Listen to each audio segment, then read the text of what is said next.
Cholusat Sur presenta Voces de un Diálogo.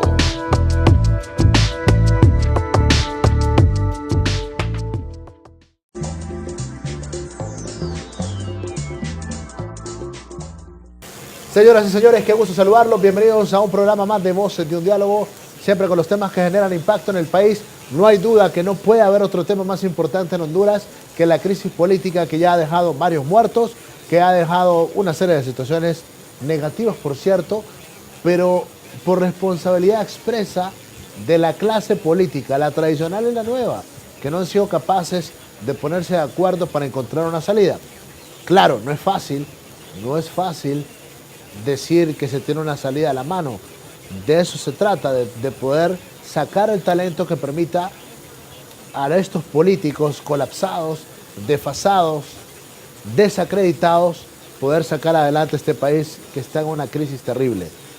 Es importante que como medio de comunicación, como programa, traigamos acá propuestas, traigamos acá luces sobre este conflicto que tiene que resolverse, porque de lo contrario se va a agudizar una profunda crisis acá en el país. Eugenio Sosa es un distinguido sociólogo, analista nacional, nos acompaña esta noche acá en el programa. Qué gusto saludarlo, feliz año, ¿qué tal, cómo le va? No, gracias Alan por el reencuentro aquí, a ratos que no estábamos. Pues estamos bien, ya finalizando las vacaciones para retornar a la universidad oficialmente el miércoles 17 y esperando que las clases se reanuden el 5 de febrero, que dicho sea de paso, la universidad ha prolongado el periodo, el inicio, que debió iniciar el 22 o 23 de enero, producto de la crisis política y desde la perspectiva de las autoridades, evitándose algún tipo de consecuencias que pueda tener la universidad y la comunidad universitaria. Esa es su perspectiva, es su mirada sobre esto. Interesante, vale la pena que más adelante lo podamos abordar, porque no hay duda que la universidad se ha convertido en un foco de atención de la lucha. Interesante cómo desde ahí se están impulsando las luchas.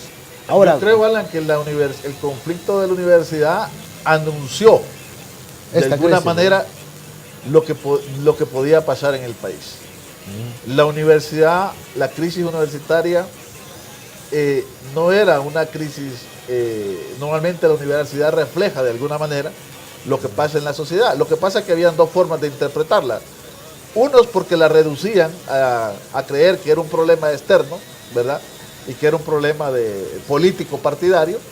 Y otros porque entendemos que el país tenía condiciones difíciles para un proceso electoral, que no habían condiciones para un proceso electoral democrático, y que por lo tanto también tenemos una ciudadanía que se ha venido cansando de agachar la cabeza ante tanto atropello de quienes han dirigido el país por décadas, por más de un siglo, por muchos años. No hay duda. Ahora, ¿cuál es su conceptualización luego de que durante el año pasado le seguimos la pista a cómo se iba desarrollando el escenario político que hoy ya nos tiene en una de las crisis políticas más grandes de la historia del país? Alan, lo que está de fondo en el país, y aquí creo que lo hemos dicho en tu programa, con mi participación desde diferentes perspectivas, es que la ciudadanía tiene ya, por lo menos lo que va de todo el siglo XXI, planteando la necesidad de un cambio. Tenemos una ciudadanía, tenemos un país que ya no soporta la pobreza, la exclusión, el desempleo, que solo ha venido resolviendo por una válvula de escape migratoria. En lo social, esta crisis, Alan, es múltiple. Es una crisis de la sociedad hondureña.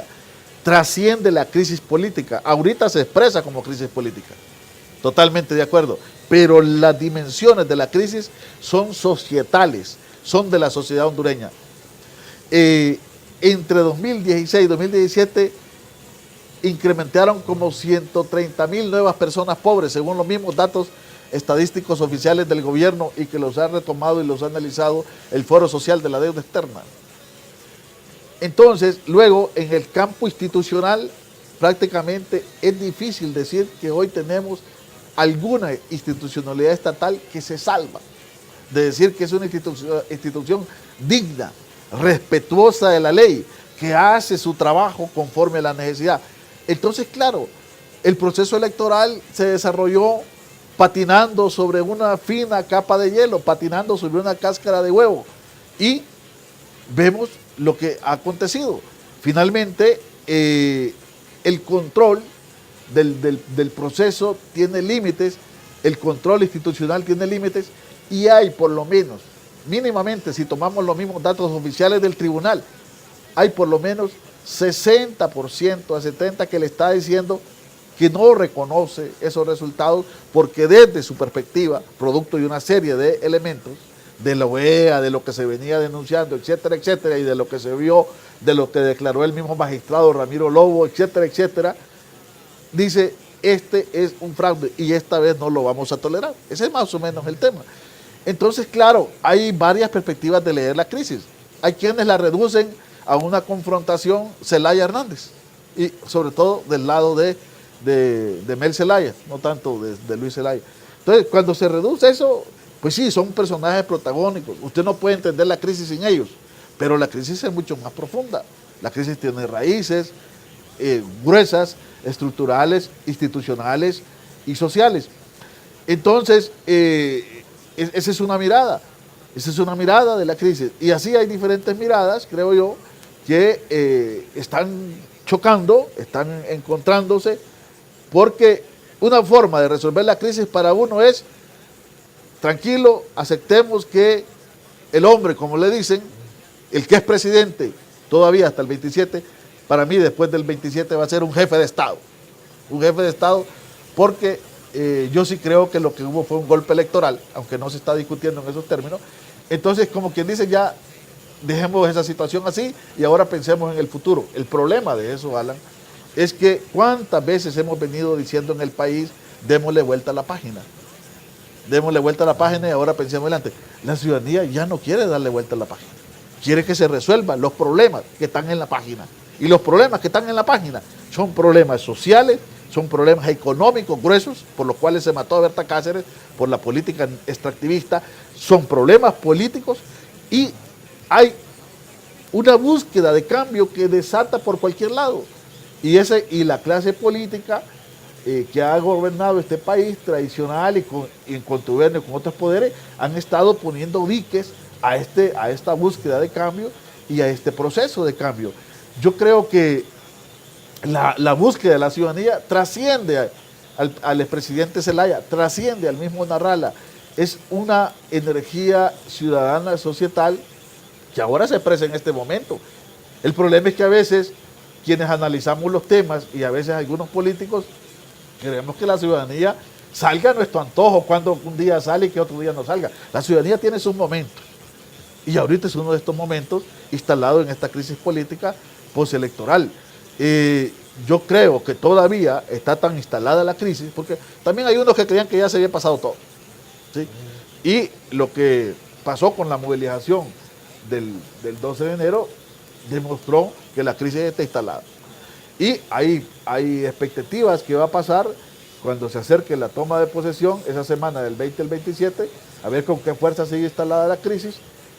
Y yo creo que incluso ahorita es casi difícil predecir qué es lo que puede llegar a pasar, salvo que empiece a haber una salida realmente de un diálogo democrático, serio, incluyente y que aborde los problemas que tiene que abordar.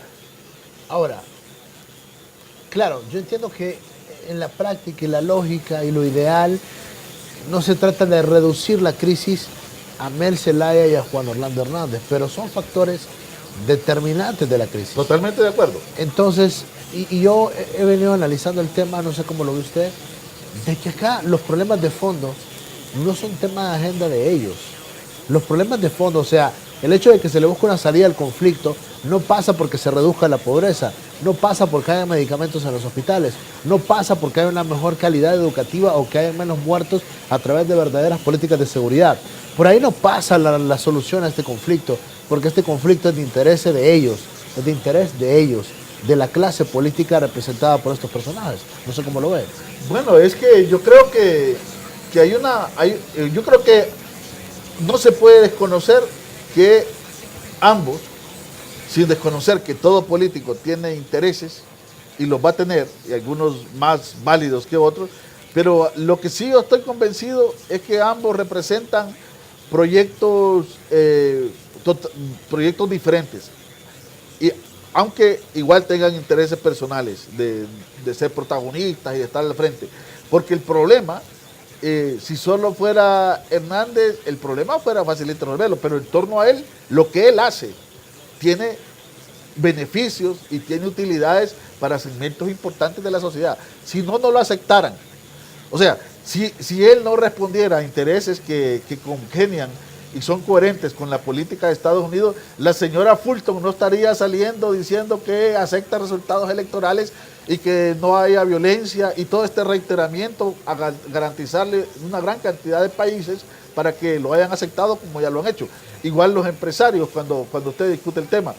Y bueno, y también más allá de la figura de Narral Limel, hay sectores sociales que creen y que han asumido que por ahí se puede intentar un cambio. Y si no un cambio profundo, por lo menos hay algunos sectores importantes que quisieran también ver algunas de las políticas, si quiere populistas, si quiere llámele usted, yo el término populista lo uso más en sentido positivo, pero que quisieran tener algún tipo de esas políticas en los próximos gobiernos ante una serie de asfixia. Es lo que pasa cuando usted se sube a un taxista. Probablemente no entienda mucho, pero él entiende algo. Dice, yo quisiera volver a donde los precios de los combustibles. Y así, pequeñas cosas en diferentes sectores. Ahora, yo creo que, también la crisis igual está más allá de ellos, pero pasa por ellos, totalmente de acuerdo con usted, Alan. Obviamente son protagonistas que pueden decidir que el país entre en otro cauce o lo pueden dejar que siga como está. Yo eso sí estoy totalmente de acuerdo.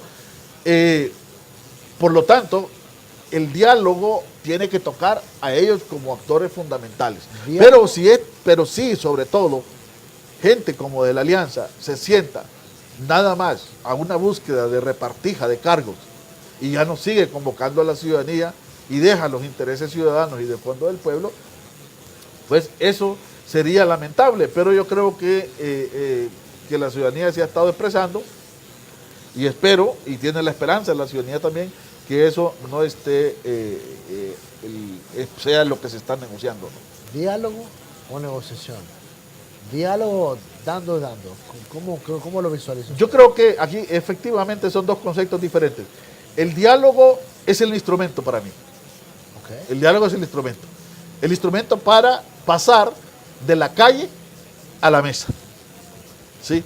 Y si quiere pasar un poco de la poscrisis a la gobernabilidad en términos de la mesa. El diálogo finalmente solo va a tener resultados si hay acuerdos. Y para que haya acuerdos tiene que haber negociación. Y para que haya negociación tiene que haber puntos que se discuten donde las partes estén dispuestas a ceder. Pienso, desde mi perspectiva analítica, que tendrían que llegar a ver cuál es la salida. Yo creo que la idea de repetir las elecciones, como lo ha planteado Narral, aunque hayan tenido diferencias con Manuel Zelaya Rosales, difícilmente se van a repetir como tales. Yo creo que ese proceso caminó. O sea que eso no debe ser un punto de negociación. Yo creo que ya está descartado. Yo creo que más que si eso no es un punto de negociación, es un punto que tendría muy poca viabilidad ya. Ya corre un tiempo, va a tomar posesión. Ok. Porque, o sea, lo descartamos. Yo creo que ya no está en el horizonte. Quitarlo de la presidencia del señor Hernández. Quitarlo por la vía de repetir elecciones. Oiga bien. Por esa vía no. Por esa vía. ¿Usted vio otra vía? Yo veo otra vía. ¿Por ejemplo, primero, yo creo que el tema de lo que pasó en las elecciones, el tema de los resultados de los fraudes, una cosa es que no se hagan las elecciones, pero otra cosa es que se quiere esconder ese tema y no se quiere discutir. Yo creo que ese tema tiene que discutirse. ¿Cuál sería una posible aceptación? Donde la oposición tiene que aceptar que de alguna manera con el fraude Hernández se impuso. Y está siendo reconocido. ¿Sí? Y no solo está siendo reconocido, además que tiene el control de una serie de instituciones como para perpetuarse hasta cierto tiempo o perpetuarse también por mucho tiempo, todo depende de la lucha y la dinámica. Pero Hernández debe de reconocer que no es un presidente de las mayorías, estaría totalmente equivocado si cree que es un presidente de la mayoría. No es un presidente de la mayoría, no está aceptado como presidente de la mayoría. Entonces, yo he planteado, así en muy pocos espacios, pero he planteado, ¿y por qué un acuerdo de negociación que yo planteara, si me tocara estar del lado en una mesa es, aceptemos que no tienes ninguna garantía, que has ganado las elecciones, etcétera, etcétera. Es más, todos los elementos son bastante desfavorables. Hagamos una cosa. Aunque no existe la figura, creemos la figura, de todas maneras, aquí hay un problema constitucional de manoseo, creemos la figura de revocatoria de mandato. Vamos a ver si te quieren como presidente, vámonos a una prueba plebiscitaria a 1 año de tu mandato. Preparemos las condiciones. O, todavía más allá, esta constitución la tenés tan manoseada que hay reelección sin que haya reelección en la constitución. Entonces vámonos a un plebiscito para 2 cosas, no solo si hay revocatoria, si te vas, sino que para el montaje de la constituyente. ¿Sí? Algunos, cuando yo he planteado esto, algunos colegas, y sobre todo algunos periodistas que dirigen temas de debate, dicen, sí, pero es que eso no está en la Constitución, sí, pero es que eso significaría violar la ley, la institucionalidad. Y yo les pregunto, ¿y quién no ha violado la ley aquí y la institucionalidad si no es precisamente el presidente? Si no es precisamente toda la clase política. ¿Y por qué en aras de una salida real para el país no pueden ponerse esos temas en discusión? Y si son producto de un acuerdo y si se llevan a referendo, son mucho menos violatorios a la Constitución que lo que ustedes han hecho. Porque hay que decir una cosa, cuando uno dice que está en una crisis política, si entiende lo que es una crisis política, significa que las instituciones, que los procedimientos, que los instrumentos y que los liderazgos ya fueron trascendidos y que fueron incapaces de evitar la crisis. Sí. Por lo tanto, la salida a la crisis tiene que ser salida política, de capacidad política, de inteligencia y de puesta de acuerdos y de negociación. Ese es mi planteamiento sobre este problema. Ok, pero ya hemos visto, por ejemplo, a sectores de la oposición que están planteando la posibilidad de que les den el Congreso Nacional de la República. Y a mí me extraña que, ya puesto desde la perspectiva ideológica, Libre, Narrala, esté proponiendo incluso la presidencia del Congreso para el señor Mauricio Villeda. Lo que no me queda claro sí es que con eso ya se dan por satisfechos como oposición para poder negociar, o es uno de los elementos que gira como parte de las negociaciones. Pero ya están hablando del Congreso Nacional de la República. Yo creo, Alan, igual he planteado y siempre planteo mis críticas que considero importantes hacerlas para que precisamente se busque rectificar a los sectores que también están en lucha. La alianza de oposición, y no solo la alianza de oposición, sino la oposición, porque yo creo que hoy más que nunca el Partido Liberal, por lo menos a partir de la presidencia del Ejecutivo y de la candidatura de Luis Zelaya, sí está en oposición. Anteriormente hablábamos de oposición y los metíamos a los liberales, pero estaban en un juego allí desde la bancada que siempre dieron el visto bueno al Partido Nacional para que hiciera lo que tenía que hacer. Por lo menos a nivel de cúpula ahora ya se están metiendo, ¿no? Sí, a nivel de cúpula, porque antes las bases siempre han estado un poco críticas a eso. Entonces, yo creo que a la oposición el gran problema es que no tiene un planteamiento claro de cómo salir de la crisis. Es que cada quien tiene su perspectiva. Cada quien tiene su objetivo, cada quien tiene su interés. O sea, los liberales tienen el interés de no morirse políticamente. Los libres tienen también el interés de prevalecer políticamente.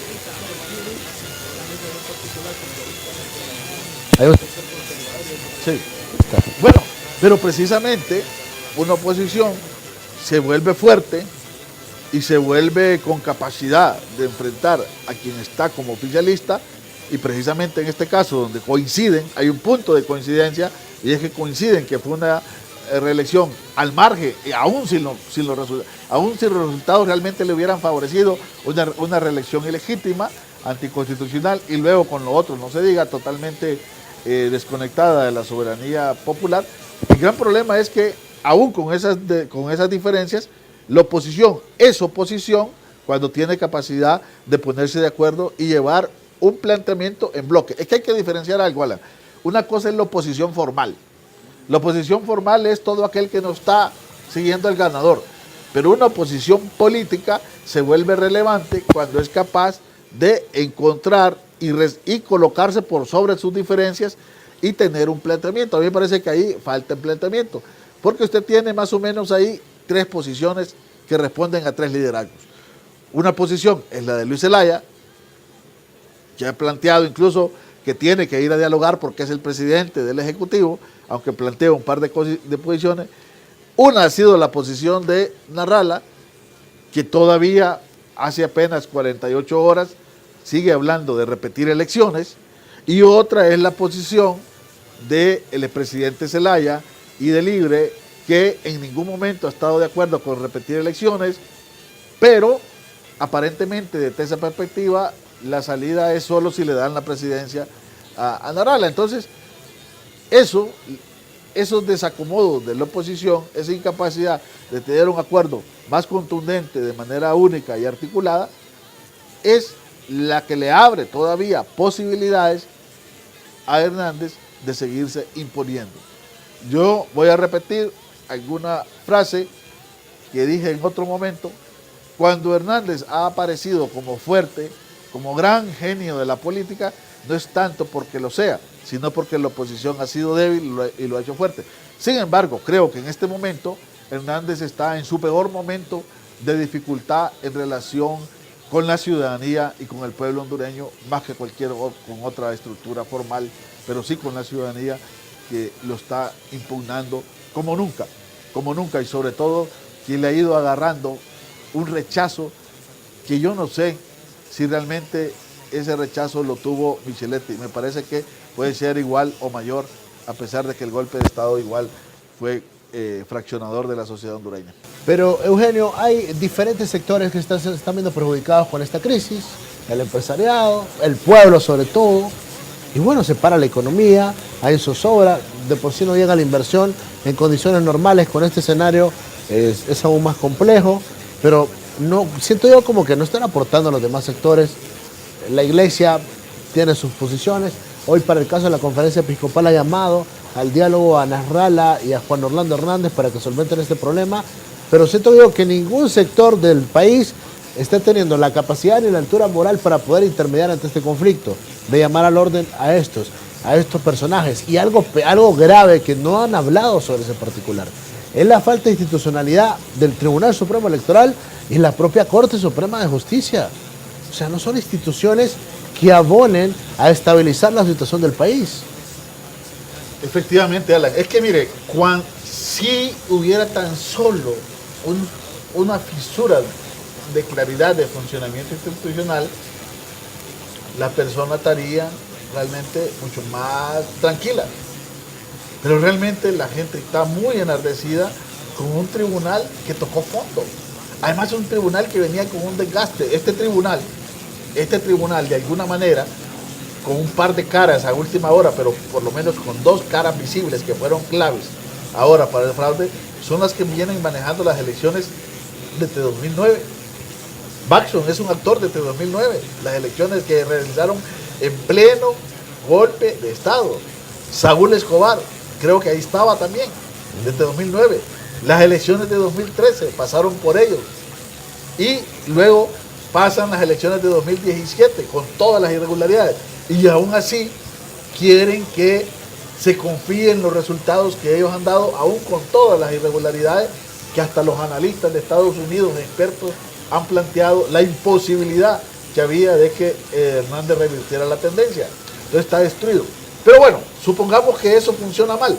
Si la ciudadanía tan solo supiera que se le va a tomar en serio si presenta un recurso ante la Corte, de alguna manera respirara tranquilamente y esperara tranquilamente. Pero está convencida la ciudadanía, grandes sectores están convencidos que esa Corte, como usted lo plantea, colapsó también. Están convencidos que el Ministerio Público actúa de manera parcializada. Entonces, todo eso es lo que hace que la crisis sea compleja y que la crisis trascienda la misma institucionalidad que hemos estado hablando, ¿no? Ahora, la economía, claro, ahorita los más asustados son los empresarios, porque saben que sus pérdidas son muy grandes y sobre todo la gran tabla de salvación que siempre se plantea para Honduras, que no ha hecho mayor cosa, pero bueno, ahí está como la inversión extranjera se va a ahuyentar, pero realmente algunos empresarios, porque hay que decirlo, algunos empresarios sí salieron a protestar en la medida y a plantear escritos por el tema de la reelección, porque no estaban de acuerdo, porque era ilegal, inconstitucional. Pero la mayoría de la cúpula empresarial, los más pudientes, han tolerado que se plantearan todas estas irregularidades y se plantearan todos estos abusos a la ley. Y ahora, yo cuando los miro, cuando usted lee los pronunciamientos del COEP, son pronunciamientos timoratos, son pronunciamientos de que, por favor, no hagamos violencia, por favor, la institucionalidad, por favor, diálogos, son comunicados y pronunciamientos timoratos ante el presidente, porque le tienen miedo al presidente y no tienen el valor y la valentía de dar un paso al frente y tomar el sartén por el mango como empresarios y darse cuenta que ningún empresario puede ser exitoso en un país fracasado como este, pero no quieren dar el paso. Y, por favor, las cúpulas religiosas, lo mismo los pronunciamientos de la conferencia episcopal, totalmente timoratos, totalmente condescendientes. En dos comunicados, uno que hicieron en las elecciones y uno que hicieron posterior, hasta perdón pidieron porque decían que habían estado en silencio. Sí, cierto, estuvieron en silencio con el tema de la violación a la Constitución, estuvieron en silencio con la falta de una serie de acciones de reforma política. Y hoy no están en silencio, pero están totalmente timoratos y con una tendencia a que el régimen salga bien librado. ¿Sabe por qué, Alan? Porque si sale bien librado, es fácil. Y lo más fácil, Alan, en un conflicto es estar al lado del poder. Bueno, muchos se acomodan en ese sentido. Claro, ¿no? Claro, se acomodan. Y no solo se acomodan empresarios, cúpulas religiosas, se acomodan sectores de la sociedad civil, se acomodan personas que hablan desde la perspectiva académica y desde la perspectiva de analistas, porque finalmente lo más fácil es estar al lado del poder. Pero no es lo más serio, no es lo más ético, ni es lo más responsable. Realmente, en función de Honduras, aunque se hable de Honduras, en función de la democracia, aunque se hable de la democracia, y en función del pueblo, aunque se hable del pueblo. Ahora, la interlocución internacional de una persona, un personaje, ya han mencionado 3, 4, han mencionado a Laura Chinchilla, han mencionado al expresidente Mujica, y así sucesivamente a Juan Manuel Santos, la posibilidad de que vengan ellos a mediar en este conflicto político. ¿Usted lo ve viable o cree que todavía acá en el patio podemos resolver el problema? Alan, ¿se puede resolver con alguien del patio o se puede resolver con alguien de afuera si los principales actores están de acuerdo de que medie una persona y están dispuestos a llegar a acuerdos serios y a discutir los temas de fondo? Si estos actores y los principales liderazgos no quieren llegar a acuerdos, porque les conviene más estar así, no importa si ponen uno del patio, como usted dice, o alguien de afuera. Finalmente van a terminar en lo mismo. En lo mismo. Yo le diré una cosa. Miren las incongruencias. Dicen que hoy ha lanzado un Twitter, o ayer, el presidente, diciendo que convoca a Narrala, a Luis Zelaya y a Manuel Zelaya Rosario. Yo no sé.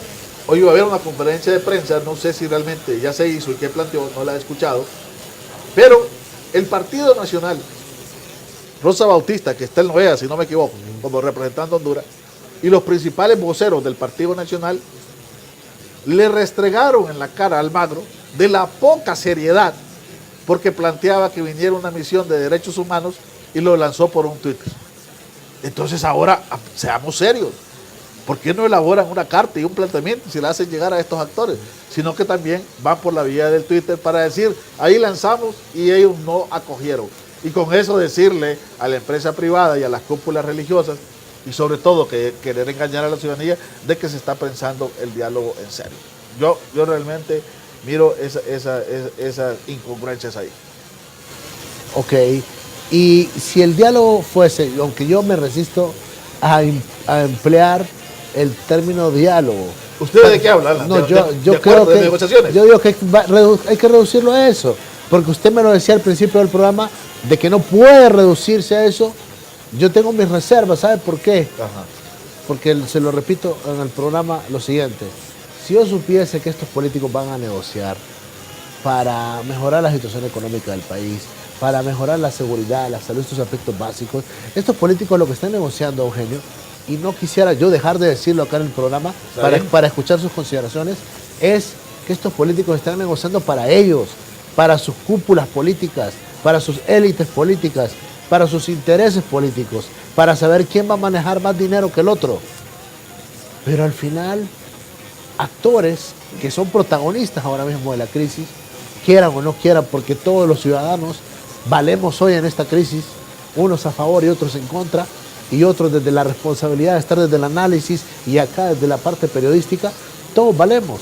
Entonces yo creo que prevalece el interés particular, el interés político de grupos, de sectores, de partidos, y se están llevando de encuentro a todo el país. Así lo veo yo, no sé usted cómo lo reflexiona. Bueno, Alan, es su perspectiva, pero hay una situación, Alan.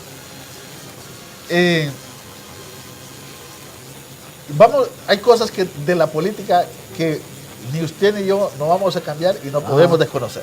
Una de ellas es que en la política siempre se juegan intereses personales y intereses partidarios. Sería una ingenuidad decir que eso no se juega. Se juega. El problema, Alan, es cuando, yo uso una palabra, cuando esos intereses personales y esos intereses partidarios o de pequeños grupos se presentan y se convierten en intereses en estado puro, es decir, descarnados de intenciones globales de búsqueda un poco de más allá. Es decir, ¿qué le quiero decir? Claro, con todo esto, uno de los grandes ganadores en términos personales, hasta dicen que es uno de los nuevos millonarios, no conozco datos, yo sé algo que no puedo afirmar, obviamente es el presidente Hernández, está claro.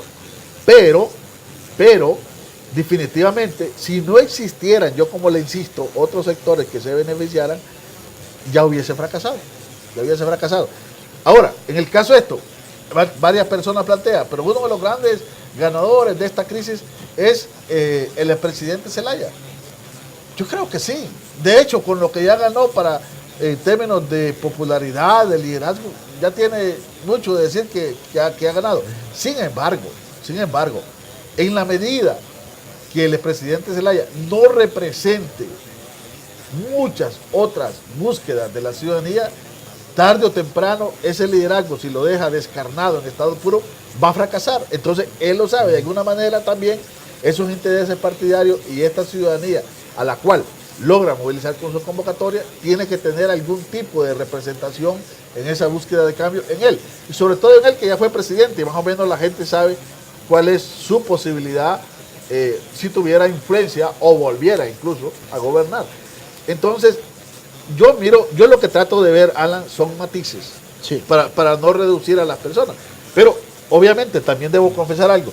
Por mucho que yo haya estudiado sociología y por mucho que intente hacer ejercicios de análisis, evidentemente, finalmente también es una perspectiva que puede igual, que no es que puede, no, que yo sé que no comparte mucha gente, que no está de acuerdo mucha gente y que desde los que están realmente a Hernández, como igual quienes están en la misma lucha, que no necesariamente pensamos igual, pero bueno, esa es un poco la mirada que yo construyo en esta crisis, ¿no? Y es bastante consecuente con años de preparación que usted tiene, con años de poder también analizar el acontecer nacional, y es válido. Lo que pasa es que sabe qué ocurre, y que no son temas de debate en los foros, y es el nivel de calidad del político hondureño. El nivel de calidad, o sea, se acabaron en las crisis políticas de antaño o en las crisis políticas de los recientes años, los gobiernos se han preparado para tener personajes para rayos, personajes dedicados también para manejo de crisis, y no dejan solo en la imagen presidencial el recaer la responsabilidad de tener que manejar conflictos con maestros, conflictos con sindicatos, conflictos económicos, conflictos con otros países. Hoy se reduce todo a dos personajes. Y no veo cómo otros sectores pueden aportar. La empresa privada no puede aportar, la iglesia no puede aportar, varios sectores no pueden aportar porque han sido incapaces, y estos líderes se han encargado de debilitar no solo las instituciones, de debilitar a los personajes, porque nadie puede estar por encima de ellos, porque nadie puede también tener una actividad visible, nadie puede resaltar porque ellos ya lo ven como una amenaza a su liderazgo. Pero yo creo que es un error y lo vemos ahora, que dentro del Partido Nacional, Juan Orlando Hernández, y pare de contar porque no hay otro que tenga la capacidad de pararse y hablar y debatir. O sea, me refiero a nivel de estadista. Totalmente de acuerdo, Alan. De libre también. Totalmente de acuerdo, totalmente de acuerdo. El problema, Alan, de la idea de creer que es una persona la que va a salvar el país, no es un problema exclusivo de la derecha ni de la izquierda. Es un problema en el cual convergen. Claro que es un gran problema para la democracia. Nosotros no podemos tener un país democrático, profundamente democrático, y un cambio profundo si creemos que toda la vida vamos a estar dependiendo de una persona. Hernández se cree que el país sin él se cae, se muere, que va a dejar de existir Honduras. Y otros creen que no puede haber ningún cambio si no es con el presidente Zelaya. Claro, se reproducen los caudillismos y los personalismos. Tienen que abrirse las fuerzas que finalmente van a hacer el cambio para el país. Van a ser las fuerzas que logren ser coherentes en su funcionamiento interno democrático. Y si son democráticos hacia adentro, son los que van a llevar a la posibilidad de un país democrático. Y eso se reproduce en todos los espacios. En la universidad se creía que con los cambios que yo había hecho la rectora Castellano, tenía que seguir, no importa cuántos periodos. Algunos creían que tenía que seguir, porque era la única persona, o es que podía hacer cambiar la universidad.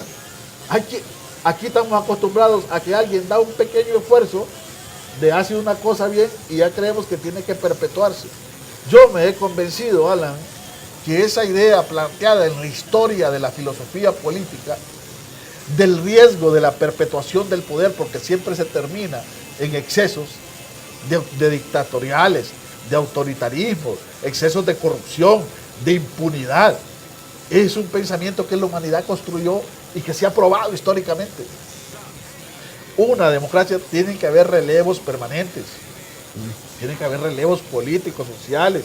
No hay posibilidades de una democracia real, profunda, enraizada, sino parte de una ciudadanía democrática, de espacios sociales democráticos, de partidos políticos democráticos. Usted tiene razón, pensar en este país es un riesgo, pensar independiente es un riesgo. Si usted piensa de manera independiente, puede ser echado de todos los espacios. No lo aceptan ni tirios ni troyanos, porque no aceptan que las personas piensen. Cuando las personas piensan, se vuelven peligrosas para el régimen, pero igual a veces se vuelven peligrosas para la oposición también. Sí, y se han encargado de debilitar. Por ejemplo, ahora veo yo con algún grado de impacto que sean personajes desfasados que pertenecen a la democracia cristiana, que pertenecen a los partidos alternativos, a la misma unificación democrática, personajes que no representan un aval de los procesos democráticos y sobre todo el último. Dicen, sobre ellos pretenden dejar la responsabilidad de legitimar un triunfo de Hernández. Yo creo que ahí se ponen en evidencia también estos aspectos. Aquí hay que fortalecer la democracia, hay que fortalecer los partidos y tienen que venir esos cambios generacionales, pero cambios generacionales que sean para bien. Pues reales, porque ojo con algo, probablemente en términos meramente etarios, de edad, y en términos meramente generacionales, probablemente la fuerza política que más ha cambiado es el Partido Nacional. Ajá. Pero es una generación que ha entrado vieja, porque ha superado a los otros. Vienen con los mismos vicios y otros. Vienen con una actitud mucho más de violación a la ley, anticonstitucional. Entonces, no, yo creo que cuando hablamos de cambio generacional, es aquellas personas y grupos generacionales que encarnen una visión de superación política, que le pongan gotas de ingrediente ético a la política, de ingrediente social, de ingrediente de inclusión, de ingrediente democrático. Por favor, necesitamos más democracia, más inclusión, más ética política, y eso es lo que nos va a poder llevar a un proyecto realmente diferente para el país. Ok, estamos ya en los últimos minutos del programa. Yo les pregunto, bueno, para el 20 se está convocando a una nueva movilización, paro nacional entre el 20 y el 27, por lo menos eso es lo que se ha proyectado por parte de la oposición. Nasrallah decía hoy que es muy probable que esto se va a desarrollar, que no ven un camino previo que permita solventar esta crisis. Van a ir a paro nacional entre el 20 y el 27 de enero. Ya hay zozobra entre la población porque no se sabe qué va a ocurrir. Si, bueno, de todo lo que pueda ocurrir nosotros no sabemos, no podemos predecirlo, pero si ya vimos lo que pasó el viernes, más o menos tenemos una idea de lo que podría pasar. Bajo esa perspectiva, entonces, ¿quiénes deberían actuar ahora mismo? ¿Habrá alguna reserva moral en este país que pueda dar un paso al frente y llamar al orden a estos sectores? Yo creo que no se ve que antes de esa fecha haya una salida seria. Uno no ve que aquí las reservas morales, aunque aparecían como morales, se cayeron, Alan, se cayeron. Si una cosa falta en Honduras es liderazgo de respeto nacional. Usted que cubre o no sé si ha cubierto y conoce muy bien los congresos de hace ya de varios años, yo creo que tenemos un congreso mucho más deteriorado, con menor calidad de representantes. Entonces, honestamente, la búsqueda a inmediato al 20, yo la miro bastante complicada, salvo que hubiese una iniciativa compactada de varios otros sectores que logren colocarse de manera seria, distanciada de las fuerzas en contención y planteen una nueva forma de ver las cosas. Tal vez podría contribuir. Hay que ver cuál es la respuesta que da Manuel Zelaya Rosales y Narrala a esta convocatoria informal del Twitter a una búsqueda de salida, y el mismo Luis Zelaya. No sé, pero yo creo que sin ni una renovación de liderazgos, esos liderazgos de los notables se cayó en el país ya ratos y se ve difícil. Por eso casi todas las fuerzas, y aunque no gusta siempre, igual otra gente plantea que tiene que haber mediación o facilitación internacional. ¿Y el escenario del Congreso cómo lo ves? Yo creo que es un escenario previo a o intermedio entre lo del 20 y el 27. El 25 tiene que estar instalado ya un nuevo Congreso. Mire, si uno conoce la capacidad de maniobra que ha tenido el Partido Nacional para imponerse, como digo, usted tiene mucha experiencia de conocer los congresos, y si ve también la fuerza con que se van a instalar de esa cantidad de diputados, impresionante, que solo la tuvo Lobo, producto del golpe, usted ve que es muy difícil imaginarse un congreso que no esté dirigido por los nacionalistas, lo cual les va a permitir apertrecharse totalmente más de repente y no dar salidas al diálogo, porque también alrededor de Hernández hay quienes están pensando en sus propios intereses y lo presionan, creo yo, en vez de decirle que busquen una salida y presentarse como un partido elegante con alguna capacidad de dar respuesta a la crisis, más bien le dicen que no ceda. Y empiezan a hacer también, Alan, como se dice popularmente, puyar el bacho con vara corta. Ya están hablando de las elecciones de 2022, sí. Realmente es una irresponsabilidad. O desafiando a la idea de que hay que irse al estadio porque esto no vamos a demostrar debilidad. Es decir, no tienen realmente sensatez y pareciera que no se dan cuenta que han hecho una cosa que el pueblo no les está aceptando. Pero bueno, siguen su camino. Pero así son, los procesos se rompen finalmente porque hay gente terca que no puede encontrar y plantear salidas en los procesos de crisis, sino que cree que puede seguir con ella, imponiéndose. Y también porque hay una desvalorización del pueblo hondureño y de la ciudadanía que cree que toda la vida va a soportar lo que hagan. Eugenio, quiero agradecerle mucho por este tiempo, ¿vale? A la orden. Alan, placer, gracias a usted y a su medio de comunicación por la invitación. Eugenio Sosa, sociólogo analista de la Constitución Nacional, hoy acá en Voces de un Diálogo. Muchas gracias a todos ustedes porque siempre están pendientes del programa. Seguimos acá en este espacio, en este medio de comunicación, haciendo un llamado para que sea la vía de la sensatez la que prevalezca, que permita solventar esta crisis política que no podemos ocultar, que no podemos dejar de informar porque es una realidad. El licenciado Henry Rodríguez al frente de la producción, el ingeniero Manuel Rojas y el ingeniero Naía son los encargados de la coproducción. Señoras y señores, yo soy Alan Fiallos, con permiso.